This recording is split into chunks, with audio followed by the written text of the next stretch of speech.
Good evening बच्चों। आज हम हिंदी का सेकंड का फर्स्ट चैप्टर पढ़ेंगे, व्याकरण।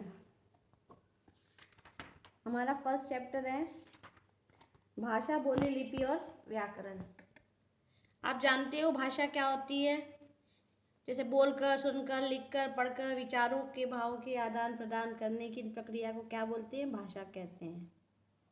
भाषा वो साधन है जिसके द्वारा हम बोलकर, सुनकर, लिखकर और पढ़कर अपने भाव दूसरों तक पहुंचाते हैं तथा दूसरे के भावों को, विचारों को सुनते हैं।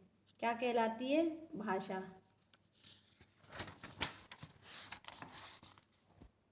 आप इससे पहले भी समझ सर जान चुके हो भाषा क्या होती है, हर साल पढ़ते हो। भाषा किसे कहते हैं? भाषा के जो होते हैं वो दो रूप होते हैं, एक लिखित भाषा होती है और एक मौखिक भाषा। तो भाषा के जिस रूप द्वारा मनुष्य अपनी बात लिखकर दूसरों तक पहुंचाता है उसे लिखित भाषा कहते हैं। जैसे इसमें दूसरा व्यक्ति पढ़कर बात को समझता है। भाषा का ये रूप लिखित भाषा मौखिक की अपेक्षा छोटा होता है।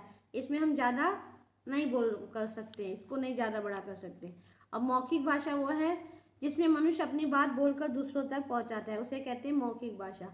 इसमें दूसरा व्यक्ति सुनकर बात को समझता है। भाषा का यह रूप बहुत पुराना है तथा इसका प्रयोग बहुत ही ब्रॉड स्केल पे, बड़े स्केल पे किया जाता है। लिखित भाषा में आपका आ जाता है जैसे पत्र, पत्रिकाएं, लेख आदि।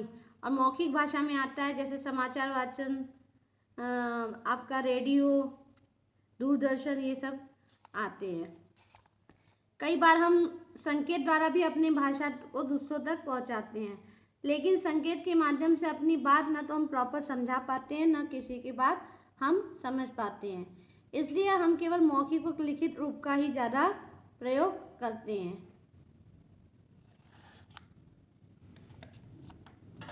अब आता है भाषा के प्रकार। भाषा कितने प्रकार की होती है? भाषा जैसे मातृभाषा। मातृभाषा वो भाषा है जो बालक सबसे पहले अपनी माँ व परिवार से सीखता है। जैसे हिंदी भाषी परिवार में जन्मे बालक की मातृभाषा हिंदी होगी। तो जो बालक अपने परिवार में से सीखता है वो कहलाती है उसकी मातृभाषा। जैसे गुजरात का होगा गुजराती होगी, महाराष्ट्र का होगा तो मराठी होगी। उसके बाद आता है बोली। बोली ये भाषा का ही छोटा रूप होता है।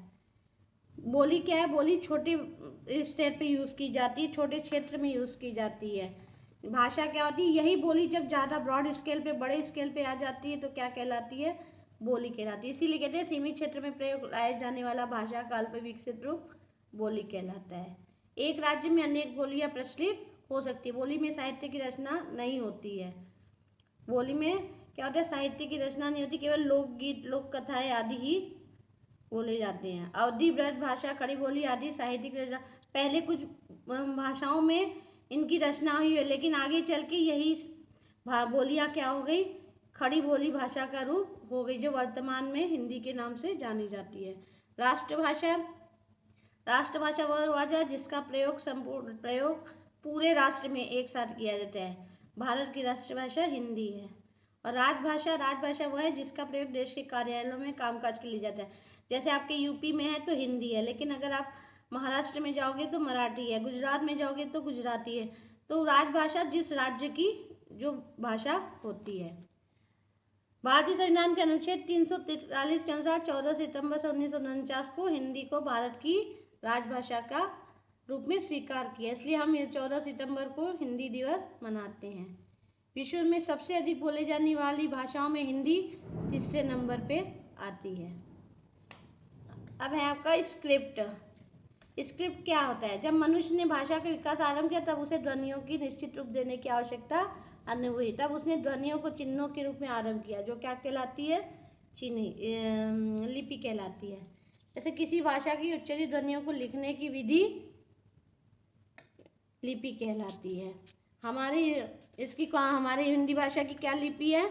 देवनागरी। व्याकरण। व्याकरण क्या है?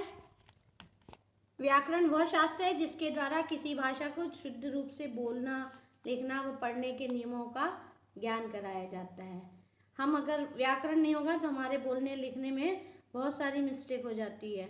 इसलिए व्याकरण हमें शुद्ध रूप से बोलना, लिखना, पढ़ना के नियम का ज्ञान कराता है। जिस प्रकार हमारे मस्तिष्क हमेशा सभी अंगों को सही ढंग से संकेत देकर चलाता है, उसी प्रकार व्याकरण भी भाषा का सुव्यवस्थित निर्माण करता है।